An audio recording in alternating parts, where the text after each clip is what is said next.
नमस्कार दोस्तों, मैं सोनम जैन और आप सभी देख रहे हैं सोनम जैन की कहानी। और आज की कहानी है एक माँ की दर्द भरी कहानी।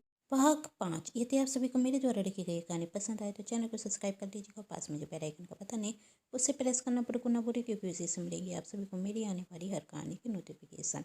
कहानी पसंद आने पर वीडियो को लाइक जरूर कर दीजिएगा, क्योंकि जब आप करते हैं वीडियो को लाइक तो मुझे मिलती है नई नई कहानियाँ लिखने के लिए प्रेरणा।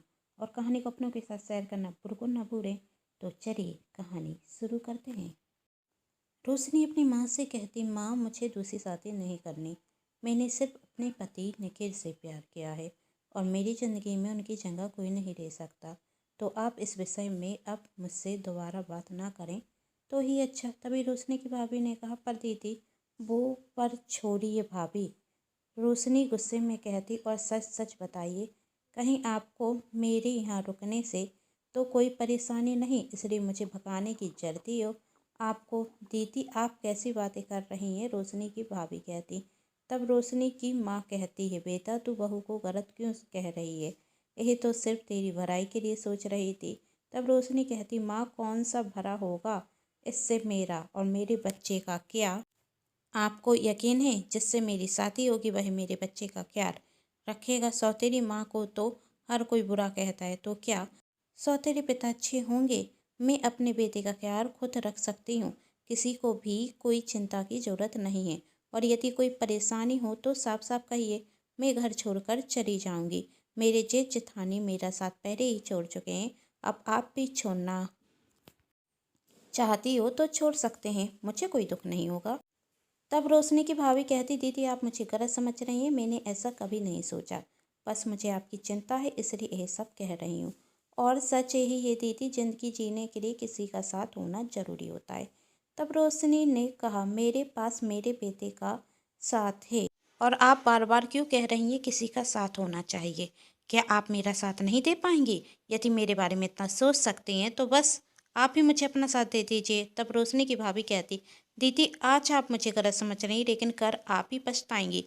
रोशनी बिना कुछ कहे वहाँ से चली जाती और रोशनी की भाभी रोशनी की माँ से कहती, माँ जी दीदी मुझे गलत समझ रही हैं, लेकिन कर इन्हें खुद महसूस होगा कि इन्हें दूसरी शादी कर लेनी चाहिए। पर आज दीदी की बातों से मुझे ये तो यकीन हो गया कि कभी भी किसी के लिए अच्छा सोचना ही नहीं चाहिए। मैंने तो दीदी के लिए अच्छा सोचा था, पर दीदी मुझे दोष दे रही हैं।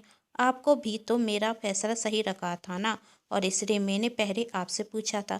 जब आप राजी हुई तभी मैंने दीदी से कहा, लेकिन किसी के लिए अच्छा सोचना ही गलत होता है। आज मैं यह बात बहुत अच्छे से समझ गई। कहते हुए रोशनी की भाभी भी वहाँ से चली जाती हैं। रोशनी की माँ मन में सोचती, वैसे बहू का कहना भी सही है, रोशनी को दूसरी शादी कर लेनी चाहिए। लेकिन रोशनी का डर भी सही है, क्या दूसरी शादी करने के बाद उसके बेटे को पिता का प्यार मिलेगा या कोई और उसके बेटे को अपनाएगा। और यदि रोशनी ने दूसरी शादी कर ली और उसका विवाह रोशनी के प्रति अच्छा नहीं हुआ तो दूसरी शादी से तो वह और दुखी हो जाएगी। हमें जल्दबाजी में कोई फैसला नहीं लेना चाहिए, कुछ फैसले वक्त पर छोड़ देना चाहिए। रोशनी की माँ तो फैसला वक्त पर छोड़ चुकी थी, लेकिन रोशनी की भाभी रोशनी का फैसला सुनकर दुखी हो जाती। आखिर उसे समझ में नहीं आ रहा था वह क्या करे। उसने प्रियंका को फ़ोन किया। प्रियंका कहती, क्या हुआ? तब रोशनी की भाभी ने कहा, जो नहीं होना था, जिसका डर था वही हुआ। मेरी ननंद ने दूसरी शादी करने से मना कर दिया है, अब जिंदगी भर ऐसे ही घर पर पड़ी रहेगी। तो प्रियंका ने कहा, तुम रोशनी को वक्त दो, जब उसे एहसास होगा कि वह इस दुनिया में अकेली है अपने आप दूसरी शादी कर लेगी। पर वह तो कह रही है कि मैं दूसरी शादी नहीं करूँगी, रोशनी की भाभी कहती हैं। तब प्रियंका कहती, थोड़ा वक्त दो, अपने आप लाइन पर आ जाएगी। वही कैसे हो? रोशनी की भाभी ने पूछा। तब प्रियंका कहती, तुम्हें रोशनी को एहसास कराना होगा कि उसकी वजह से इस घर में कितनी परेशानी आ रही है। तब रोशनी की भाभी ने कहा, मैं समझी नहीं, कैसे? तब प्रियंका कहती, बस तुम्हें रोशनी को एहसास दिलाना होगा कि महंगाई बढ़ गई है। पहले ही घर के लोगों का खर्च चलाना मुश्किल था और अब तो रोशनी के आने से मुश्किलें और बढ़ गई हैं, और अब तो घर में जगह भी नहीं।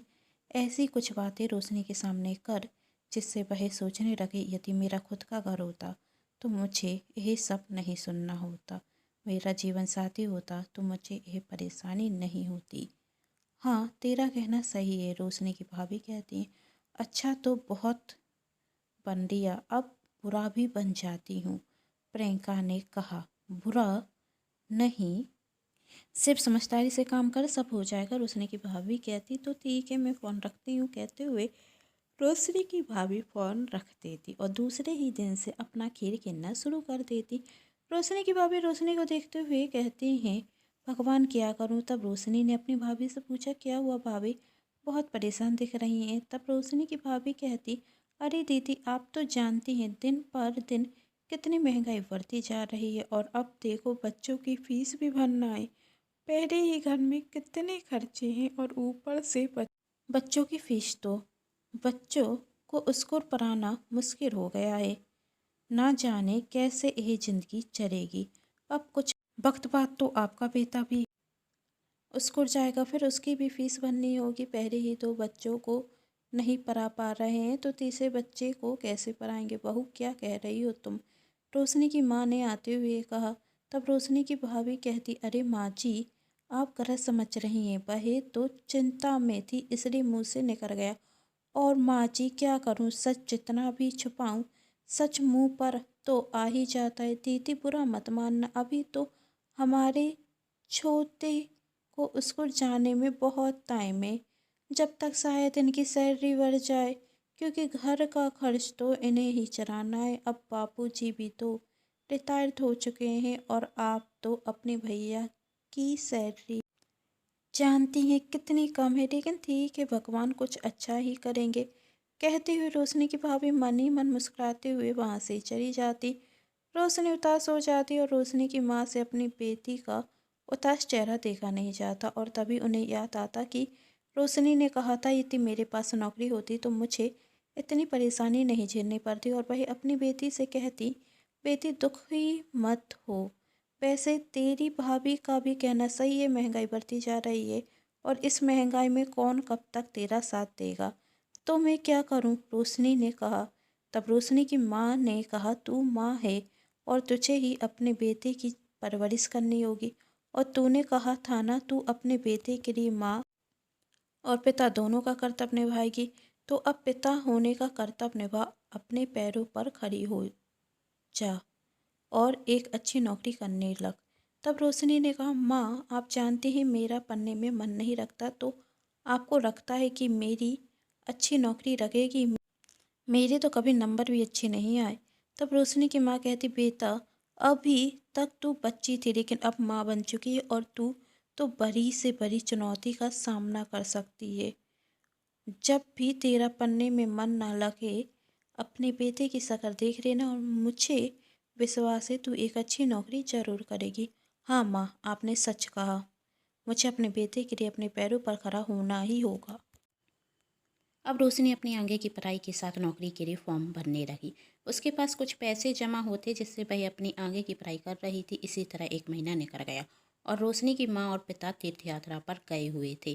तभी एक दिन रोशनी अपनी भाभी के कमरे में जाती तो वह अपनी भाभी को फ़ोन पर बातें करते हुए देखती कि वह अपने दोस्त प्रियंका से बातें कर रही है और वह कह रही हैं, प्रियंका कुछ करे, ये ननद तो जा ही नहीं रही है। तूने कहा था अकेलेपन का एहसास होगा तो अपने आप चली जाएगी, पर इसने तो जैसी कसम खा रखी है कि वह इस घर में रहेगी। तब प्रियंका कहती, अब मैं क्या करूं, जितना मैं बता सकती थी मैंने कर दिया, अब जो तुझे सही रखे वही करो। तभी रोशनी की भाभी कहती, सच कहा तूने, अब मुझसे जो सही रखेगा मैं वही करूँगी। कह दूंगी अपनी ननद से घर छोड़कर चली जाओ, अब मुझसे और बर्दाश्त नहीं होता। कहते हुए जब रोशनी की भाभी पीछे मुड़कर देखती तो सामने रोशनी खड़ी हुई थी। वह अपनी भाभी की सारी बातें सुन लेती।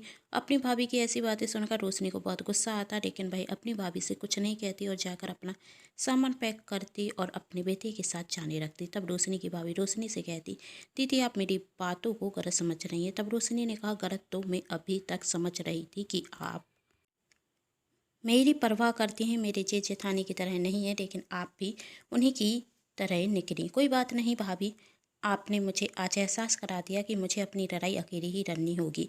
इसमें मेरा कोई साथ नहीं देगा और माँ से कह देना कि मैं एक माँ हूँ और अपने बेटे के लिए बड़ी से बड़ी लड़ाई लड़ सकती हूँ, तो मुझे इसमें किसी के साथ की ज़रूरत नहीं।